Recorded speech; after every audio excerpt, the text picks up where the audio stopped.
ಕರ್ದಮ ದೇವಭೂತಿಗರ ದಾಂಪತ್ಯದಲ್ಲಿ 9 ಜನ ಹೆಣ್ಮಕ್ಕಳು ಭೂಮಿಗೆ ಬಂದರು. 9 ಜನ ಹೆಣ್ಮಕ್ಕಳನ್ನು ಕೂಡ ಋಷಿಗಳಿಗೆ, ಜ್ಞಾನಿಗಳಿಗೆ ಮದುವೆ ಮಾಡಿ ದಾರೆ ಎರೆದು ಸಮರ್ಪಣೆ ಮಾಡ್ತಾನೆ. ಮರೀಚಿ, ಅತ್ರಿ, ಅಂಗಿರಸರು, ಪುಲಸ್ತ್ಯರು, ಪುಲಾಹರು, ಕೃತು, ವಸಿಷ್ಠ, ದಕ್ಷ 9 ಜನ ಪ್ರಜೇಶ್ವರರಿಗೆ ಮದುವೆ ಮಾಡಿ ಕೊಡ್ತಾನೆ. ಎಲ್ಲ ವೈದಿಕರಿಗೇ ಕಲ್ಯಾಣ ಮಾಡಿ ಕೊಡ್ತಾನೆ. ಜ್ಞಾನಿಗಳಿಗೆ, ಭಗವಂತನ ಅಪರೋಕ್ಷ ಜ್ಞಾನಿಗಳಿಗೆ ದಾರೆ ಎರೆದು ಕೊಡ್ತಾನೆ.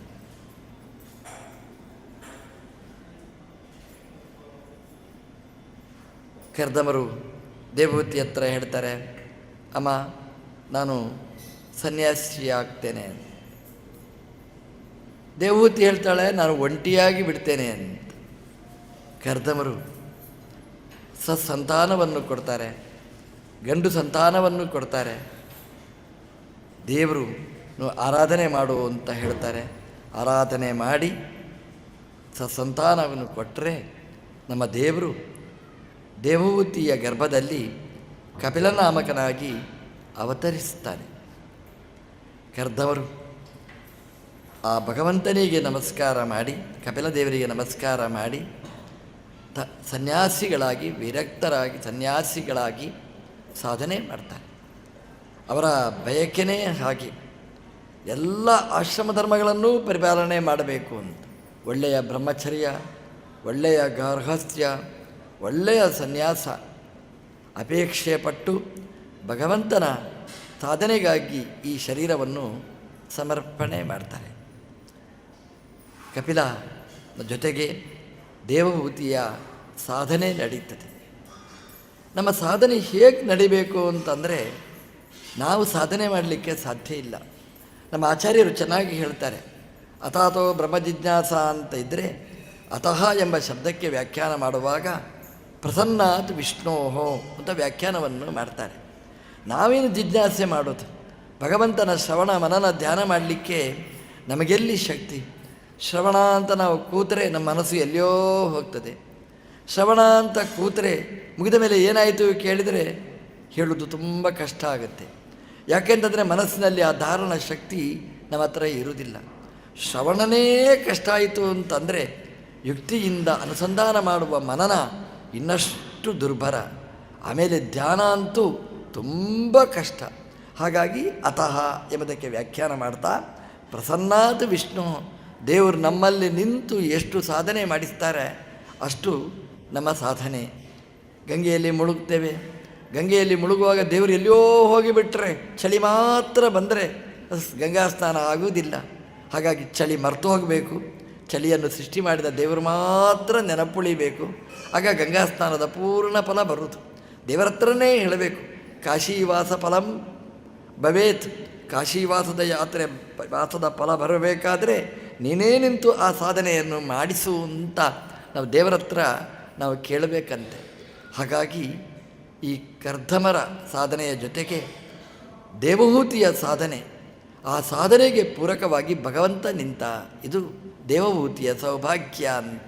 ಕರ್ದಮರಂತಹ ಋಷಿಗಳನ್ನು ಕೈ ಹಿಡಿದರೆ ಏನು ಸೌಭಾಗ್ಯ ಅಂತಂದರೆ, ಹೆಣ್ಮಕ್ಕಳಿಂದ ನಡೆದ ಸಾಧನೆ, ಅದು ಭಗವಂತ ನಿಂತು ಮಾಡಿಸಿದ ಸಾಧನೆ, ಇದು ದೊಡ್ಡ ಸೌಭಾಗ್ಯ ಅಂತ. ಕಪಿಲರೂಪಿಯಾದ ಭಗವಂತ ದೇವಹೂತಿಗೆ ಜ್ಞಾನಧಾರೆಯನ್ನು ಹರಿಸ್ತಾನೆ. ಸಾಮಾನ್ಯವಾಗಿ ಅಮ್ಮನಿಗೆಲ್ಲ ಆಸೆ ಇರ್ತದೆ, ನಾನೇ ಮಗನನ್ನು ವಿದ್ವಾಂಸನನ್ನಾಗಿ ಮಾಡಬೇಕು ಅಂತ. ಆದರೆ ದೇವಹೂತಿಗೆ ಆ ಭಾಗ್ಯ ಇಲ್ಲದೆ ಹೋದರೂ ಅದಕ್ಕಿಂತ ದೊಡ್ಡ ಭಾಗ್ಯ ದೇವರೇ ಪಾಠ ಹೇಳುವ ಮೇಷ್ಟ್ರಾಗಿ ಸಿಕ್ಕಿದ. ಇದಕ್ಕಿಂತ ದೊಡ್ಡ ಸೌಭಾಗ್ಯ ಅದೇನಿದೆ?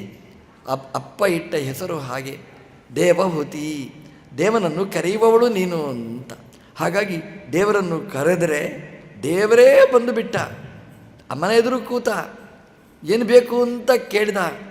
ಜ್ಞಾನವನ್ನು, ಜ್ಞಾನದ ಧಾರೆಯನ್ನು ಹರಿಸ್ತಾನೆ. ದೇವರು ಅಂತಂದರೆ ಸರ್ವಜ್ಞ, ಎಲ್ಲ ಜ್ಞಾನಗಳ ಆಶ್ರಯ. ಯಾವ ಜ್ಞಾನ ಸಂಪಾದನೆ ಮಾಡಿದರೆ ಗುರಿ ಮುಟ್ತೇವೆ ಅಂತಹ ಜ್ಞಾನವನ್ನು ಕೊಡುವ ದೇವರೇ ಇದ್ದಾರೆ ಕಲ್ಪವೃಕ್ಷ. ಯಾವ ಜ್ಞಾನ ಬೇಕು? ಸಾಂಖ್ಯಜ್ಞಾನ ಬೇಕಾ? ಯೋಗಜ್ಞಾನ ಬೇಕಾ? ಎಲ್ಲವನ್ನೂ ಭಗವಂತ ದೇವಹೂತಿಗೆ ಹೇಳಿದ, ಅಮ್ಮ ಸಾಧನೆ ಮಾಡಲಿಕ್ಕೆ ಕಷ್ಟ ಏನೂ ಇಲ್ಲ, ಎಲ್ಲ ದೇವರು ನಮ್ಗೆ ಕೊಟ್ಟಿದ್ದಾನೆ, ನಮ್ಮೊಳಗೇ ಎಲ್ಲ ಇದೆ, ನಾವು ಹೊರಗೆ ಹೋಗಬೇಕಾಗಿಲ್ಲ. ಚೇತಕ್ಕಲು ಅಸ್ಯ ಬಂಧಾಯ ತತ್ ಆತ್ಮನೇ ಮತಂ. ಅದು ಹೇಳ್ತಾರೆ ಅವರು. ಚೇತಸ್ಸು ಅಂದರೆ ಮನಸ್ಸೇ ಸಾಧನೆಗೆ ದೊಡ್ಡ ಸಾಮಗ್ರಿ. ಮನಸ್ಸಿನಿಂದಲೇ ಎಲ್ಲ ನಮ್ಮ ಸಾಧನೆ ನಡೆಯುವಂಥದ್ದು. ಸಾಧನೆಗೆ ನಾವು ಹೊರಗೆ ಹೋಗಬೇಕಾಗಿಲ್ಲ, ಮಾರ್ಕೆಟ್ಟಿಗೆ ಹೋಗಬೇಕಾಗಿಲ್ಲ. ದೇವರು ಹುಟ್ಟುವಾಗಲೇ ಸಾಧನೆಗೆ ಬೇಕಾದ ಸಾಮಗ್ರಿಯನ್ನು ಕೊಟ್ಟಿದ್ದಾನೆ. ಚೇತಕ್ಕಲು ಈ ಮನಸ್ಸು, ಇದು ಸಾಧನೆಗೂ ಆಗ್ತದೆ, ಬಾಧನೆಗೂ ಇದೇ ಆಗಿಬಿಡುತ್ತದೆ. ಇದರಿಂದ ಸಾಧನೆಯೂ ಮಾಡಬಹುದು, ಅಲ್ಲ ಜೀವನದಲ್ಲಿ ಮತ್ತೆ ಬರಲಿಕ್ಕೆ ಬೇಕಾದ ಮಾರ್ಗನೂ ಇದೆ, ಬಂಧಕನೂ ಹೌದು, ಮೋಚಕನೂ ಹೌದು. ಇದೇ ಮನಸ್ಸು ಅಂತ ಬಾಗಿಲಿದೆ ನೋಡಿ. ಈ ಬಾಗಿಲು ಬಂಧಕನೂ ಹೌದು, ಅದು ಮೋಚಕನೂ ಹೌದು. ಬಾಗಿಲು ಹಾಕಿದರೆ ಅದು ಬಂಧಕ, ಬಾಗಿಲು ತೆಗೆದರೆ ಅದು ನಮ್ಮನ್ನು ಕರ್ಕೊಂಡು ಹೋಗುತ್ತೆ. ಹಾಗೆ ಮನಸ್ಸು ಅದು ನಮಗೆ ಬಂಧನವನ್ನೂ ಉಂಟು ಮಾಡ್ತದೆ, ಅದು ಮೋಚನವನ್ನೂ ಮಾಡ್ತದೆ. ಆಗ ದೇವಹೂತಿ ಕೇಳ್ತಾಳೆ, ಈ ಮನಸ್ಸು ಯಾವಾಗ ಬಂಧಕ, ಯಾವಾಗ ಮೋಚಕ? ಅವಳು ಹೇಳ್ತಾಳೆ, ದೇವರು ಹೇಳ್ತಾನೆ, ನಾವು ಯೋಗಿಗಳಾಗಬೇಕು, ನಾವು ಯೋಗಿನಿಯರಾಗಬೇಕು, ಯೋಗಾಭ್ಯಾಸ ಮಾಡಬೇಕು. ಯೋಗಾಭ್ಯಾಸ ಮಾಡಿದರೆ ನಾವು ಈ ಮನಸ್ಸಿನನ್ನು ಬಂಧಕ ಅಲ್ಲ ಮೋಚಕ ಅಂತ ಮಾಡಲಿಕ್ಕಾಗತ್ತೆ ಅಂತ. ಯೋಗ ಅಂತಂದರೆ ಭಗವಂತನಲ್ಲಿ ಮನಃಪ್ರನಿಧಾನ, ಮನೋಯೋಗ. ಯೋಗ ಎಲ್ರಿಗೂ ಇರ್ತದೆ. ನಮ್ಮ ಮನಸ್ಸನ್ನು ಎಲ್ಲೋ ಯೋಗ ಅದಲ್ಲ, ಅದು ದುರ್ಯೋಗ.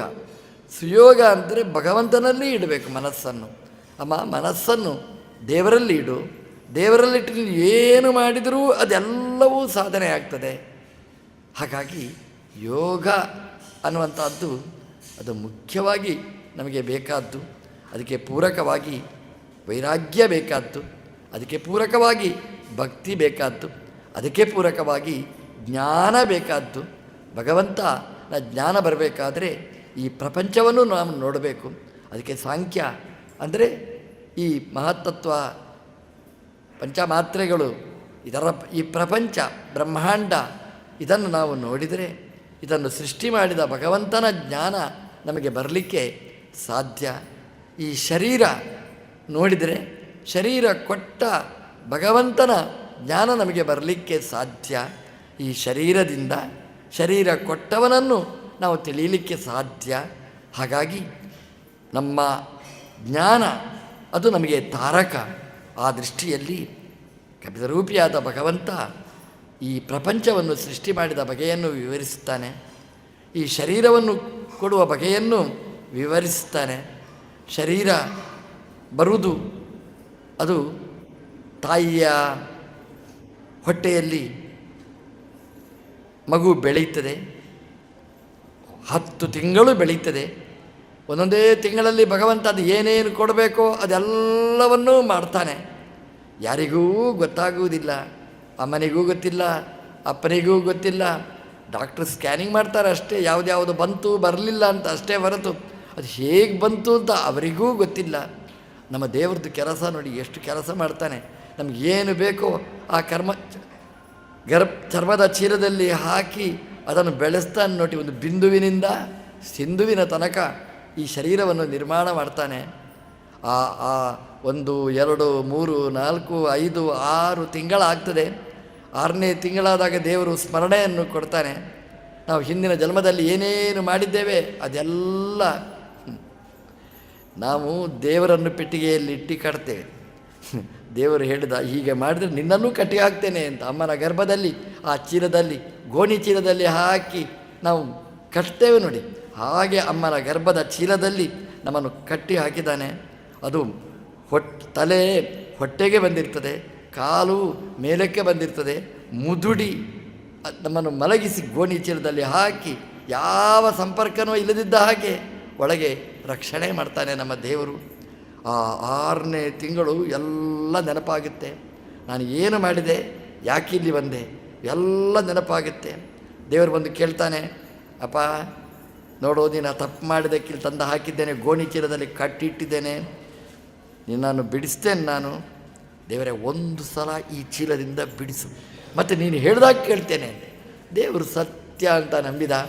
ಅಮ್ಮನ ಗರ್ಭದ ಚೀಲದಿಂದ ಹೊರಗೆ ಹಾಕಿದ. ದೇವರನ್ನೇ ಮರೆತು ಬಿಟ್ಟ. ಯಾರು ದೇವರು ಅಂತ ಕೇಳಲಿಕ್ಕೆ ಶುರು ಮಾಡಿದ. ದೇವರಿಗೆ ಆಶ್ಚರ್ಯ ಆಯಿತು, ಎಂಥ ಮನುಷ್ಯ ಇವ ಅಂತ. ಇಷ್ಟು ಎತ್ತರ ಬೆಳೆದಿದ್ದೇವೆ ನಾವು. ಆ ಗರ್ಭದಲ್ಲಿ ಏನು ನೆನಪಿಸಿದ್ದೇವೆ ಜನ್ಮಾಂತರದ್ದು, ಜನ್ಮಾಂತರನೂ ಇಲ್ಲ. ಅಮ್ಮನ ಗರ್ಭದಲ್ಲಿ ಗೋಣಿ ಚೀಲದಲ್ಲಿ ಕಟ್ಟಿ ಹಾಕಿದ್ದು ನೆನಪಿಲ್ಲ. ನಾನೇ ಸ್ವಯಂಭೂ ಅನ್ನುವ ರೀತಿಯಲ್ಲಿ ನಾವು ವರ್ತಿಸ್ತೇವೆ, ಬೆಳೀತೇವೆ. ಆ ಗರ್ಭದಿಂದ ಬಂದ ಆ ಶಿಶು ನೆನಪಿಸಿಕೊಡಬೇಕಿತ್ತು, ಈ ಶರೀರ ಕೊಟ್ಟವ ಭಗವಂತ ಅಂತ, ಬೆಳೆಸುವವ ಭಗವಂತ ಅಂತ, ಈ ಬುದ್ಧಿಯನ್ನು ಕೊಡುವ ಭಗವಂತ ಅಂತ. ಅಮ್ಮ, ಹೀಗೆ ನಾವು ಅನುಸಂಧಾನ ಮಾಡಬೇಕು. ಎಲ್ಲ ಬ್ರಹ್ಮಾದಿ ದೇವತೆಗಳು ಮೋಕ್ಷವನ್ನು ಪಡಿತಾರೆ. ಯಾಕೆ ಪಡಿತಾರೆ ಅಂತಂದರೆ, ಭೇದದೃಷ್ಟಿಯ ಅಭಿಮಾನೇನ ನಿಸ್ಸಂಗೇನಾಪಿ ಕರ್ಮಣ ಕರ್ತೃತ್ವ ಸಗುಣಂ ಬ್ರಹ್ಮ ಹೇಳ್ತಾನೆ.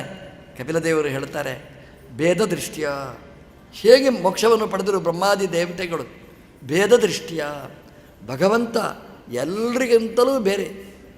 ಅನ್ಯೋಂತರ ಆತ್ಮ ಆನಂದಮಯ, ಅನ್ಯೋಂತರ ಆತ್ಮ ಮನೋಮಯ, ಎಲ್ರಿಗಿಂತಲೂ ಮಿಗಿಲಾದ್ದು ಬೇರೆ. ಅದು ಎಲ್ಲದಕ್ಕಿಂತಲೂ ಎತ್ತರ. ನೀವು ಏನೇನು ಹೇಳ್ತೀರಿ, ಲಕ್ಷ್ಮೀದೇವಿಯ ತನಕ ಎಲ್ಲದಕ್ಕಿಂತಲೂ ಅನ್ಯತ್ ಅವನಿಗೆ ಸರಿಹೊಂದುವವರು ಯಾರೂ ಇಲ್ಲ. ಭೇದ ದೃಷ್ಟಿಯ ದೇವರು ಅಂದರೆ ಜಡ ಅಲ್ಲ, ದೇವರು ಅಂದರೆ ಈ ಚೇತನ ಅಲ್ಲ, ದೇವರು ಅಂತಂದರೆ ಈ ಕಲ್ಲ ಅಲ್ಲ, ದೇವರು ಅಂದರೆ ದೇವತೆಗಳಲ್ಲ, ದೇವರು ಅಂದರೆ ಬ್ರಹ್ಮಲಕ್ಷ್ಮಿಯರಲ್ಲ, ಅವರನ್ನೆಲ್ಲ ಮೀರಿ ನಿಂತಿರ್ತಕ್ಕಂಥದ್ದು ಅಂತ ಭೇದ ದೃಷ್ಟಿಯ ಅಭಿಮಾನೇನ. ನಮ್ಮ ಆಚಾರ್ಯರು ವ್ಯಾಖ್ಯಾನ ಬರೀತಾರೆ, ಪೂರ್ಣ ಜ್ಞಾನೇನ ಅಭಿತಃ ಮಾನೇನ. ದೇವರ ಪೂರ್ಣವಾದ ಜ್ಞಾನ ಅದು ಬೇಕಾದ್ದು. ದೇವರ ಜ್ಞಾನ ಎಷ್ಟೆಷ್ಟು ಬರ್ತದೆ ಅಷ್ಟಷ್ಟು ಈ ಪ್ರಪಂಚದಲ್ಲಿ ವೈರಾಗ್ಯ ಬರ್ತದೆ ಅಂತ. ಪ್ರಪಂಚದಲ್ಲಿ ವ್ಯಾಮೋಹ ಯಾಕೆ ಅಂತಂದರೆ ನಂದು ನಾನು ಮಾಡಿದ್ದು ಅಂತ. ದೇವರ ಜ್ಞಾನ ಬಂದಾಗ ನಂದಲ್ಲ ಅಂತ ಅದರಲ್ಲಿ ವೈರಾಗ್ಯ ಬಂದಾಗ ಆ ಜ್ಞಾನ ಅದು ಪಕ್ವವಾಗಿ ಬಿಡ್ತದೆ. ಆ ಜ್ಞಾನ ಬಂದಾಗ ದೇವರಲ್ಲಿ ಪ್ರೀತಿ ಅಂದರೆ ಭಕ್ತಿ ಅದು ವೃದ್ಧಿಸ್ತದೆ. ಅದು ವೇದದೃಷ್ಟಿಯ ಅಭಿಮಾನೇನ ನಿಸ್ಸಂಗೇನ ಅಪಿ ಕರ್ಮಣ. ಅದರಿಂದ ಕರ್ಮವನ್ನು ಮಾಡ್ತಾನೆ. ಏನು ಮಾಡಿದರೂ ದೇವರು ಪ್ರೀತನಾಗಲಿ, ನಮ್ಮ ಸ್ವಾಮಿ ಸಂತೋಷ ಪಡಲಿ, ಅವನ ಅನುಗ್ರಹ ನಮಗಾಗಲಿ ಅಂತ ನಿಸ್ಸಂಗೇನ ಅಪಿ ಕರ್ಮಣ. ಸಂಘ ಇಲ್ಲದೇ ಇದ್ದ, ಫಲಸಂಗ ಇಲ್ಲದೇ ಇದ್ದ, ಫಲಾಪೇಕ್ಷೆ ಇಲ್ಲದಿದ್ದ ಕರ್ಮದಿಂದಾಗಿ ಕರ್ತೃತ್ವ ಸಗುಣಂ ಬ್ರಹ್ಮ. ಎಷ್ಟು ಚೆನ್ನಾಗಿ ಹೇಳ್ತಾರೆ ನೋಡಿ. ದೇವರು ಸಗುಣ, ಎಲ್ಲ ಗುಣಗಳಿಂದ ತುಂಬಿದವ. ಹೇಗೆ ಗೊತ್ತಾಯ್ತು ನಿಮಗೆ? ಕರ್ತೃತ್ವ. ಅದು ಈ ಶರೀರ ಮಾಡಬೇಕಾದ್ರೆ ಈ ಶರೀರ ಈ ಅನಂತ ಶರೀರಗಳನ್ನು ನಿರ್ಮಾಣ ಮಾಡಬೇಕಾದ್ರೆ ಎಂತಹ ಶಕ್ತಿಯ ಒಂದು ಬಂಗಾರದ ತಂಬಿಗೆ ಮಾಡಿದ್ರೆ ಅಬ್ಬಾ ಏನು ಅಂತ ನಾವು ಕೇಳ್ತೇವೆ. ಇಂಥ ಕೋಟಿ ಕೋಟಿ ಕೋಟಿ ಕೋಟಿ ಇಂತಹ ವಸ್ತುಗಳನ್ನು ನಿರ್ಮಾಣ ಮಾಡ್ತಾನೆ ಅಂತಂದರೆ ಅವನ ಸಾಮರ್ಥ್ಯ ಎಷ್ಟು. ಕರ್ತೃತ್ವಾತ್ ಸಗುಣಂ ಬ್ರಹ್ಮ.